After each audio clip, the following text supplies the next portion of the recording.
Tonight, as we learn more about the Amtrak disaster that killed 8 people in Philadelphia, we're also learning more about the state of our infrastructure, and what we're learning is very alarming. Then de Blasio and Bratton. New York has got 2 bills, but who gets top billing? The voters have spoken. We'll tell you what they said.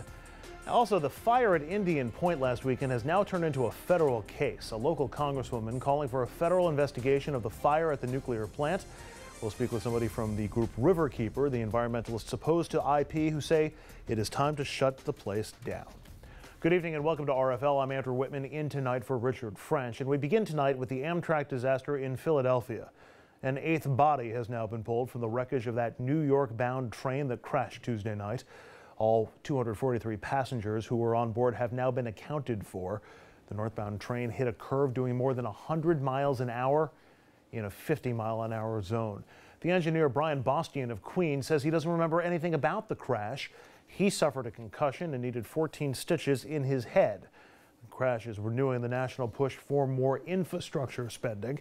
Check out this chart. It clearly shows how the government is reducing spending on things like bridges, roads, and, yes, rails.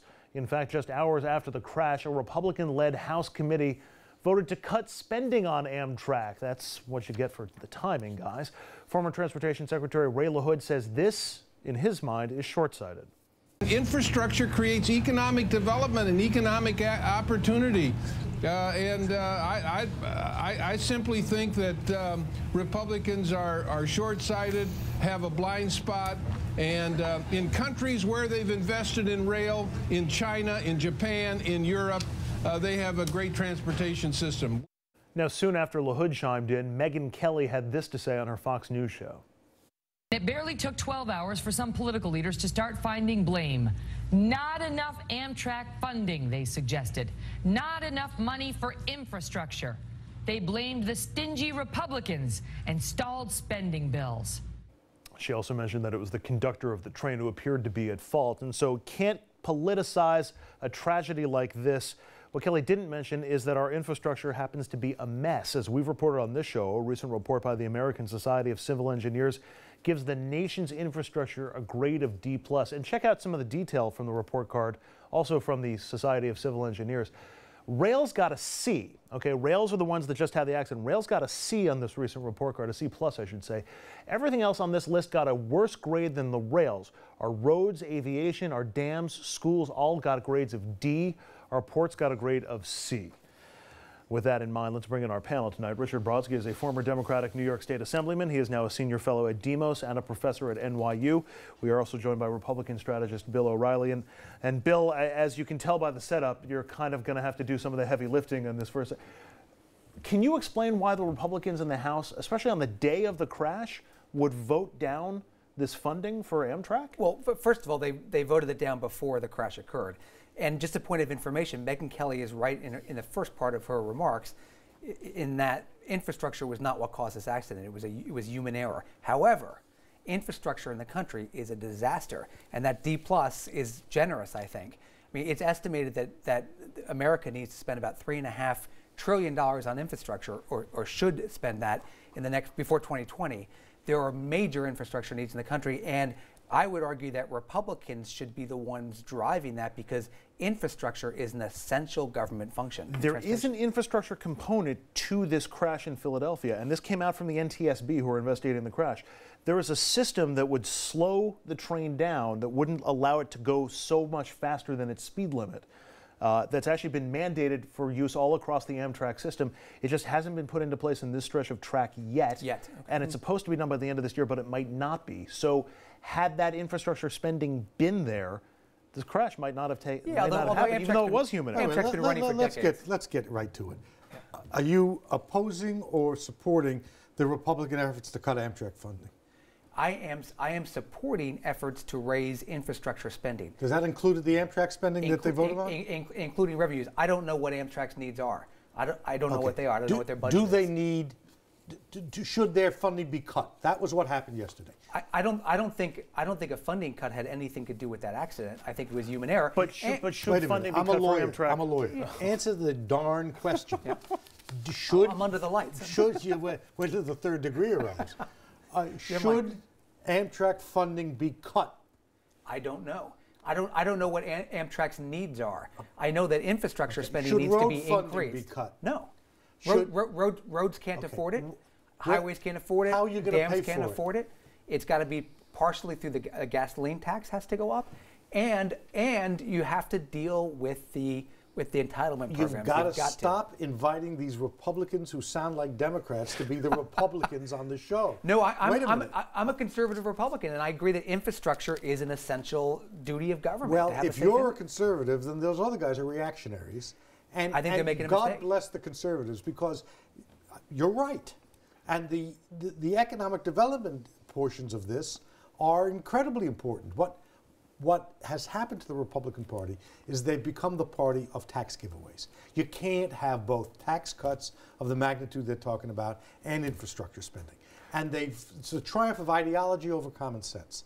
And if we can only get Bill to be Speaker of the House, in this case, I agree. And that one of the troubles is that the priorities have gotten mixed up in the country. Infrastructure should be a priority. But isn't the priority, and particularly in parts of the Republican Party, don't raise taxes at any cost and perhaps lower taxes? Yes, and the way to pay for infrastructure is raising taxes. Well, if you dealt with some of the entitlement problems and other issues, big ticket issues, maybe even cutting some military spending, if you dealt with those, you'd have money for infrastructure. you wouldn't have money now. The entitlement reforms, as necessary as they may be, are out-year things. Yep. You've got to decide what you want to do now. The Republican Party just passed a budget that slashed domestic spending and slashed taxes. But you just can't have it. If you could build those entitlement cuts into the future, you could bond the money out for the spending on infrastructure. Let me try this from a different angle, Richard.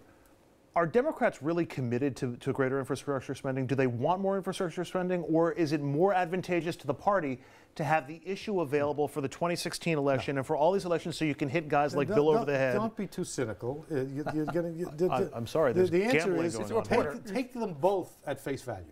If the Republicans say that's what they stand for, that's fine. Do the same with the Democrats. But they're a minority in both houses, and they don't have the votes to move things the way they want to move them.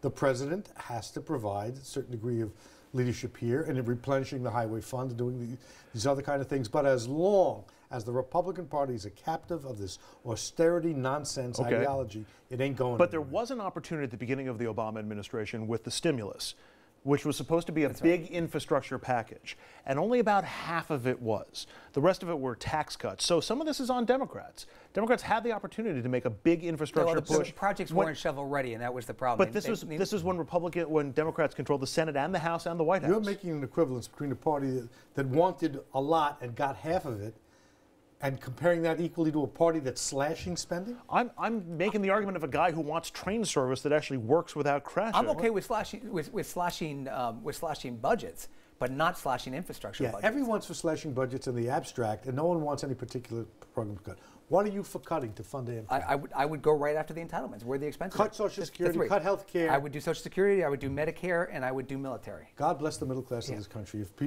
people like this get their hands on them. Is something like the train system, is this something that needs to be profitable? Is this something that needs to be break even in this country? That's what the Republicans think. Or is this something that can operate at a loss because it still benefits everybody?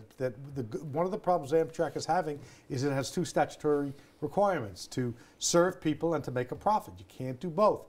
There are, like the subways in New York City, a lot of people do both. Train systems, name one. No, I'm not talking about train systems. Did for hundreds of years in this country, or 150 years. And they stopped doing that 70 years ago. And where in the world do you see airlines do it? What are you talking about? They make money. Airlines make money. You should be able to do it. Subsidized by public construction of the airports and of the airport system and the air traffic controller system. Come on. I'm not willing to concede, or I think the Republicans are making a huge mistake if they concede the infrastructure issue to the Democrats. I think that's a crazy mistake, and I hope they rethink it in Washington, and I hope they get a package together. You know the sad part with all of this is we're talking about just patching up the infrastructure that we currently have in place.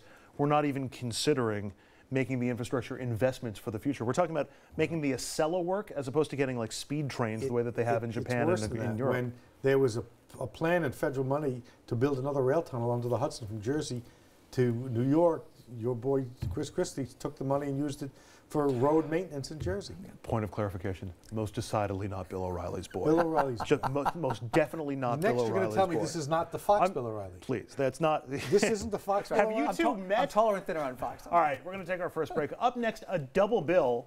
Bill de Blasio and Bill Bratton. We've seen lots of tension between police and the mayor, but which bill do New Yorkers like better?